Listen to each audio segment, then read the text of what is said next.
नमस्कार, मैं हूं अंकुर और आप देख रहे हैं सत्य हिंदी का सुबह 11 बजे का न्यूज बुलेटिन।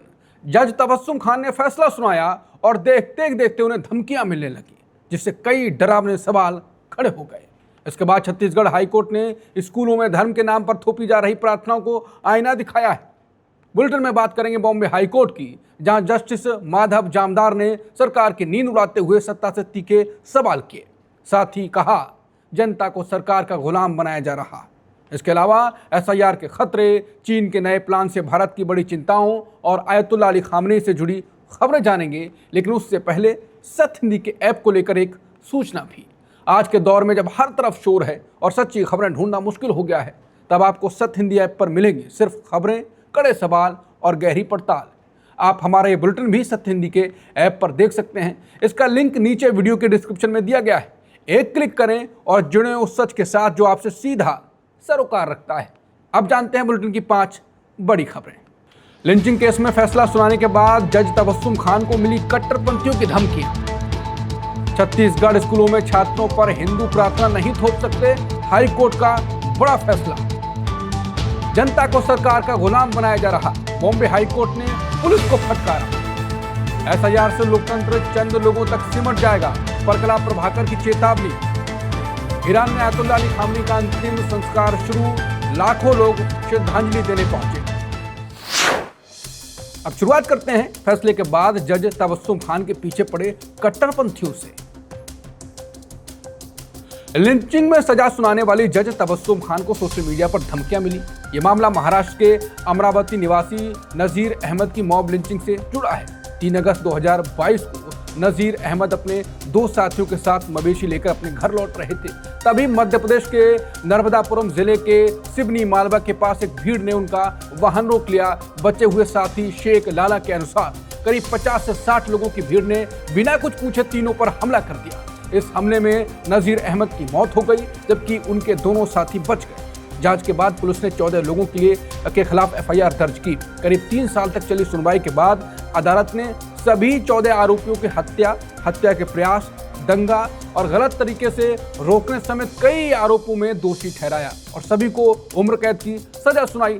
सजा सुनाए जाने के बाद दोषियों के परिवारों ने कोर्ट के बाहर हंगामा किया। इसके बाद ऑनलाइन नफरत का दौर शुरू हुआ। सोशल मीडिया पर भद्दे शब्दों का इस्तेमाल करते हुए जज को गंभीर नतीजे भुगतने की धमकी दी जाने लगी। जज तबस्सुम खान को उनकी धार्मिक पहचान को लेकर आपत्तिजनक बातें लिखी गई। कुछ टीवी चैनल्स और संगठनों ने भी इस फैसले का खुलकर विरोध किया और दोषियों के परिवार का समर्थन किया।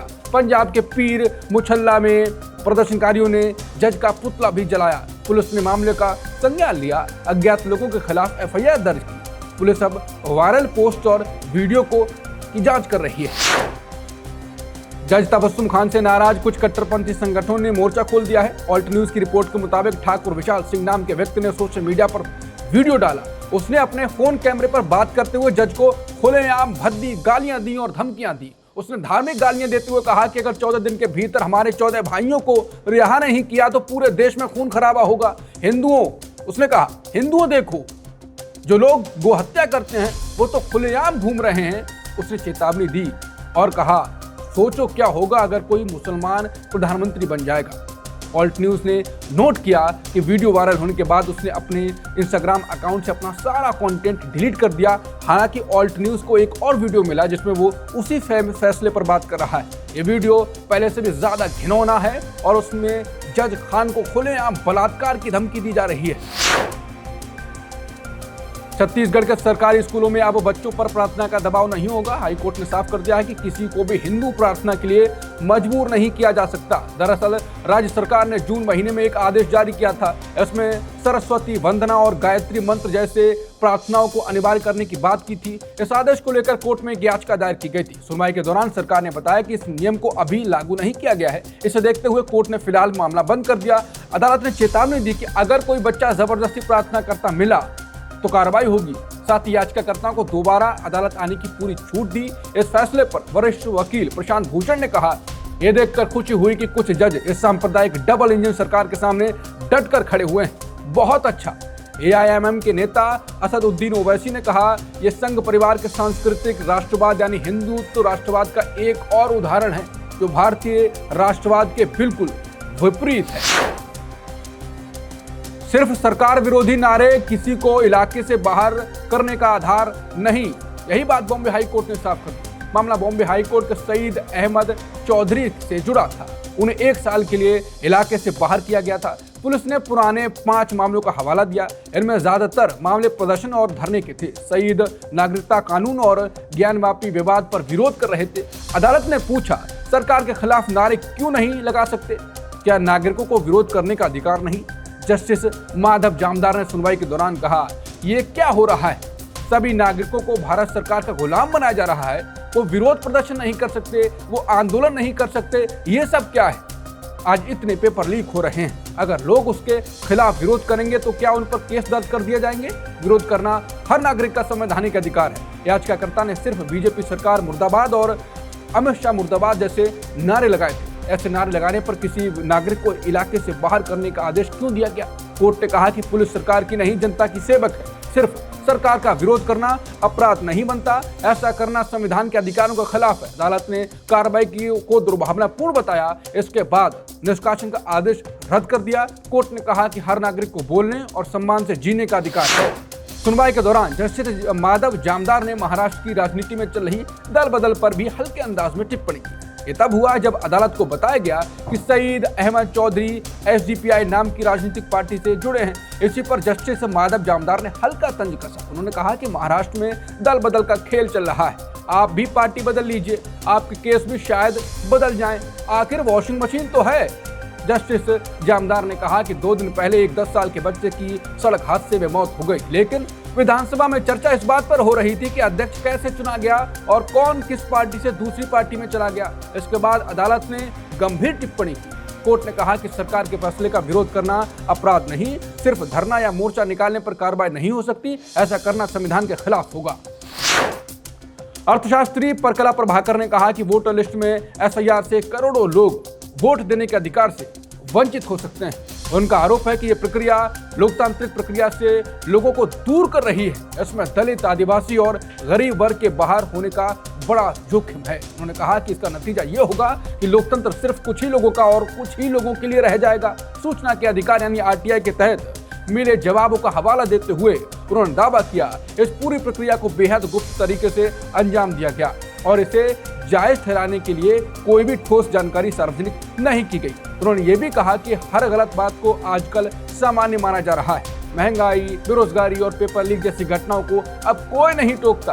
पार्टियां भी सिर्फ अपने फायदे और नुकसान के नजरिए से ही देख रही हैं। डर है कि भविष्य में सभी पार्टियां धीरे धीरे भाजपा जैसी होती जाएंगी।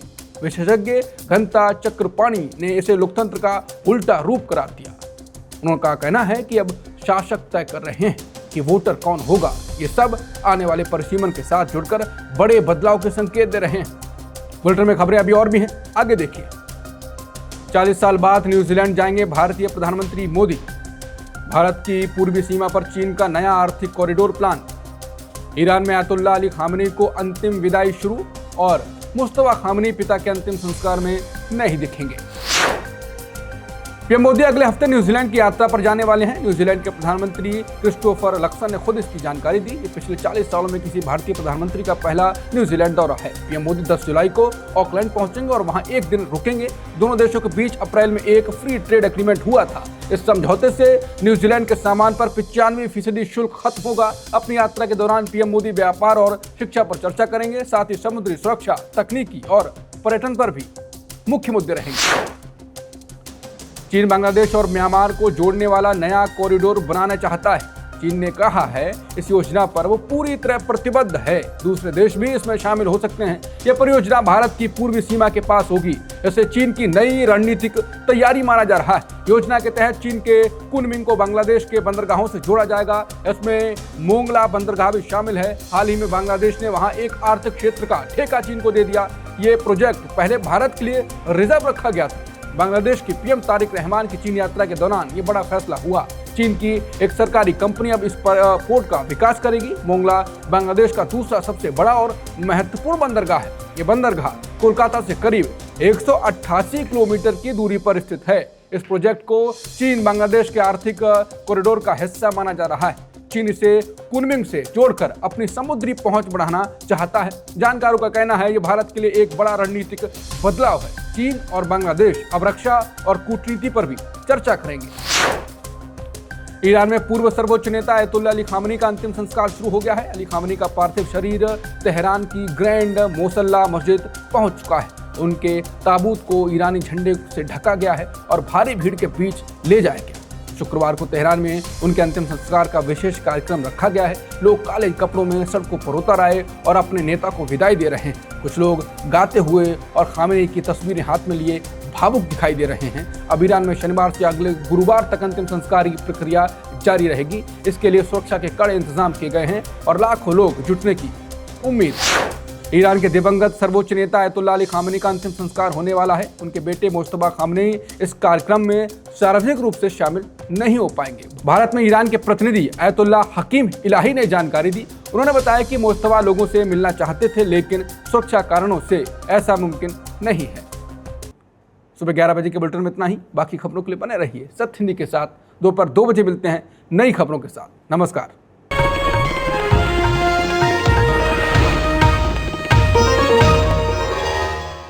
Copyright disclaimer under Section 107 of the Copyright Act 1976. Allowance is made for fair use for purposes such as criticism, comment, news reporting, scholarship, and research. Fair use is a use permitted by copyright statute that might otherwise be infringing.